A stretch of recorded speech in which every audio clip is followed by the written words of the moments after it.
smack, oh my God, Joseph Manella. He donated for me to talk about the band. I'm wearing the shirt right now, Last in Line. I was lucky enough to see Last in Line's very last performance with Jimmy Bain. Jimmy Bain played, Last in Line played the pre-cruise show, before the cruise. And let me tell you, man, that was one of the greatest shows I ever saw in my life. And I've been to a quadrillion shows before that. I'm telling you, that Last in Line show would either go in my top 15 or 10. It was phenomenal. But that night I saw Jimmy Bain on stage and he did not look good. I was like, wow. You know, even my friends were like, God damn, Jimmy Bain looked like death. Well, 2 days later he died. And turned out he died from lung cancer and didn't know it. Or maybe did know, I don't know. I think Jimmy Bain was broke. He couldn't go to the doctor, couldn't afford a doctor. You know, that's the sad thing, you know, Jimmy Bain, you know. The guy that was on Rainbow Rising, you know. Legend to me.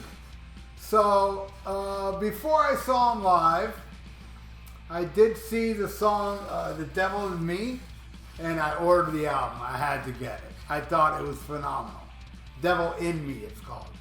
I heard that song and I was like, oh, I need to get that. This shit sounds awesome. And Vivian Campbell's back, you know? And this is a gatefold, you know, each band member. Anyway, so I ran out, bought the album. I saw them live. Phenomenal. And this album, let me tell you, this album is great, but my opinion, it's front loaded. The first half is amazing. The second half, not so amazing. Not bad, but not great either. You know, it kind of, like I'll tell you, Devil in Me, badass. Martyr, man, talk about a 1-2 punch. Fast and Furious killer song, Martyr. Star Maker, another, it's like, you know, mid-tempo, but a kick-ass song. Burn the House Down is badass. I Am Revolution, one of my favorites, if not my favorite song off the album. And then after that, Blame It On Me is good. And it says here, bonus track, In Flames. It's okay. Already Dead, I don't care for. Curse the Day, I didn't care for. Orange Glow, I really didn't care for. Heavy Crown, The title track, And the last song, The Sickness, is probably the best of the bunch. It's just okay. But man, everything up to Blame It On Me, or really everything up to I Am Revolution, smokes. So then, they released the second album, which is called Last in Line 2, and I didn't like it. I heard it. I didn't buy it. I was like, I should get it though, because I am a completist, and since I like this. And so before I made this video, I went and listened to the last two albums, which is Last in Line 2 and Jericho, which I heard as well, and it didn't really impress me enough to buy it. But I will say, I did like Jericho more than Last in Line 2. But that ain't saying much, but Year of the Gun is really good off the second album. Probably the best song on the album. And Electrified's okay. And then they did an EP, which was a cover of Day in a Life. Then song, I forgot the song. The song, it ended up on Jericho, the song that part of the EP and a couple live tracks. You know, I hear the originality they put into A Day in a Life to make it like heavy, but I don't really think it works much.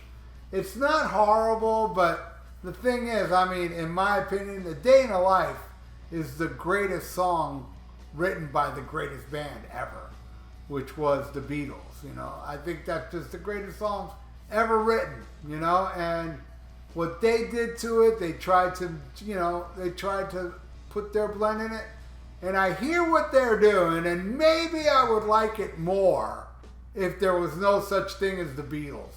and they came up with that, I would like it more. But the Beatles just took it to a level that I don't think anybody can cover and top what the Beatles did.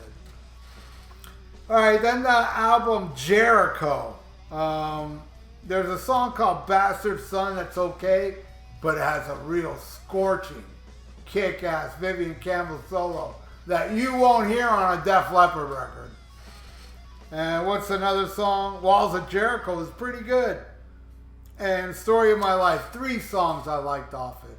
Where, yeah, the other album, 2 songs. But anyway, yeah, so that's pretty much it. I mean, they got Phil Suzanne in the band now. That